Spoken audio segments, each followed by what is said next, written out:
I was the only son of a German Methodist missionary and a Chinese girl of good family. But I was born on what you call the wrong side of the blanket. I went to work in Shanghai and became involved with the Tongs and their illicit proceedings. I moved to the United States and settled in New York. I loved the death and destruction of people and things, and I became adept in the techniques of criminality. The killers, when they came in the night. I had stolen $1 million in gold from a criminal organization called the Hip Sings. They tracked me down. They cut off my hands to show that the corpse was that of a thief. They shot me through the heart and went away. But I am the one man in a million, Mr. Bond, who has his heart on the right side of his body. I lived. By sheer willpower, I survived the operation and the months in hospital. When they let me out, I decided to change my appearance. I had all my hair taken out by the roots. My thick nose made thin, my mouth widened, my lips sliced. I could not get smaller, so I made myself taller. I wore built-up shoes. I had weeks of traction on my spine. I changed my name to Julius No. The Julius after my father, and the No for my rejection of him and of all authority.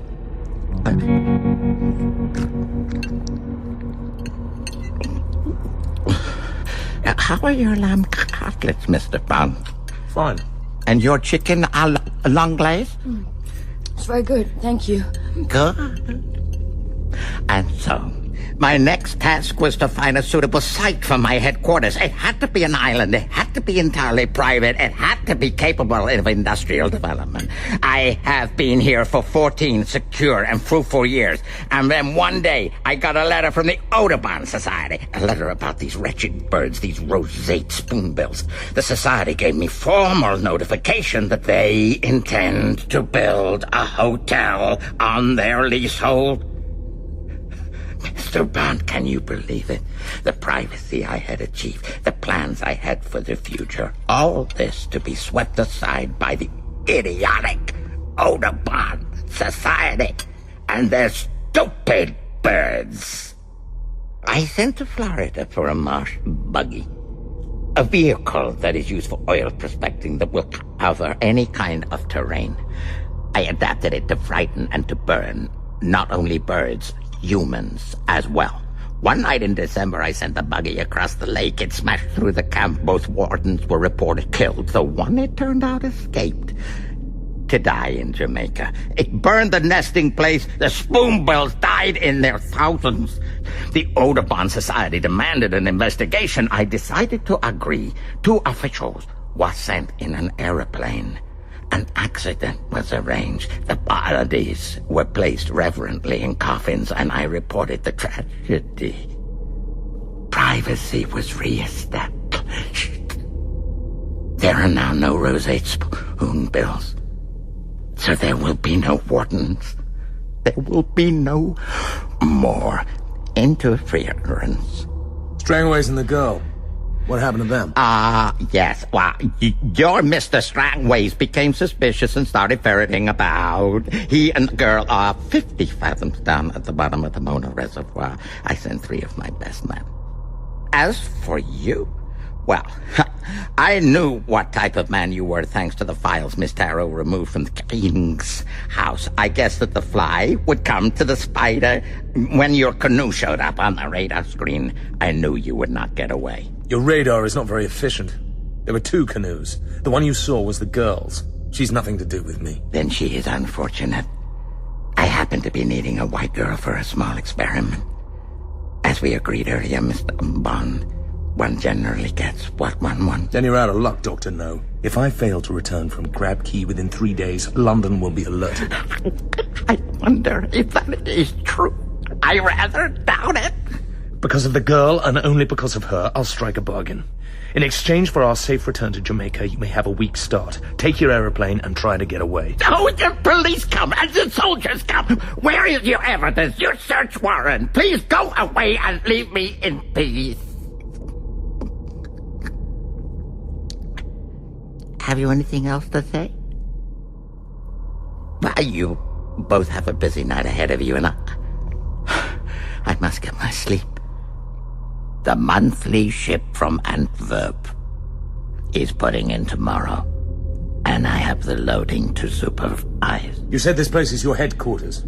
Headquarters for what? I can't believe you've gone to all this trouble just to cultivate bird shit. Oh, you are quite right, Mr. Bond. My work is of a far more momentous nature. I'm sure you're aware that Turk's Island, about 300 miles from here, is the most important center for testing the missiles of the United States. I know it's an important center, yes. And you must have read that their rockets have been going astray recently? Yes. It may interest you to know that these failures have been caused here in Crab Key. What am I supposed to say to that? Oh, you don't believe me? Why should I? No matter, there are plenty who do. The Russians, for example, my partners in this venture, they trained 6 of my men. I have electronic equipment of the very highest sophistication. The Russians pay well for my expertise. Perhaps you don't know the Russians as well as I do. You may be a best friend at the moment, but the Russians don't have partners. They want to take you over, buy you out with a bullet. You cannot play for high stakes without taking risks, Mr. Bond. I accept the dangers, and so far as I can, I have equipped myself against them. Furthermore, I am on the edge of greater things. I can already bend the radio beams that control the American rockets, and very soon I shall be able to control them completely. To bring them down into the ocean near this island and salvage the secrets of their construction. And how much would Russia pay for each of the prototypes I captured? $10 million? 20? It would be a priceless victory in the armaments race. I could name my own figure. Don't you agree, Mr. Bond? And don't you agree that these considerations make your arguments and threats seem rather puny? All right, Dr. No. What are your plans for us? Knife, bullet, poison, rope? Just make it quick. I've seen more than enough of you. Very well. I shall summon the guards. I'm sorry about this, honey.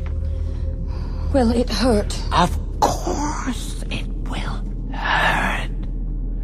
I am interested in pain. I am interested in finding out how much the human body can endure. You have both caused me a great deal of trouble. In exchange, I intend to put you to a great deal of pain. It's a year since I put a girl to death in the fashion I have chosen for you. She was a negress. She lasted 3 hours. I have wanted a white girl for comparison, so I was not surprised when your arrival was reported. I always get what I want. And now, my dear, you have lived in Jamaica all your life, so you will know what I'm talking about. This island is called Crab Key because it is infested with land crabs. They weigh about a pound each and are as big as saucers. At this time of year, they come up in thousands from their holes near the shore and climb toward the mountains where they go to ground again and spawn their broods. They march in armies of hundreds. It is a compulsive migration. They devour whatever they find in their path. Tonight, on the mountainside, they will find the naked body of a young woman pegged out before them. A banquet indeed. You bastard! You'll burn in hell for this. Mr. Bond, I do not admit the existence of hell! Console yourself.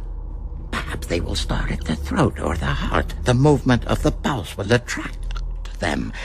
Then it will not be long. Yes, sir? The girl has fainted. You know where to take her. Yes, sir.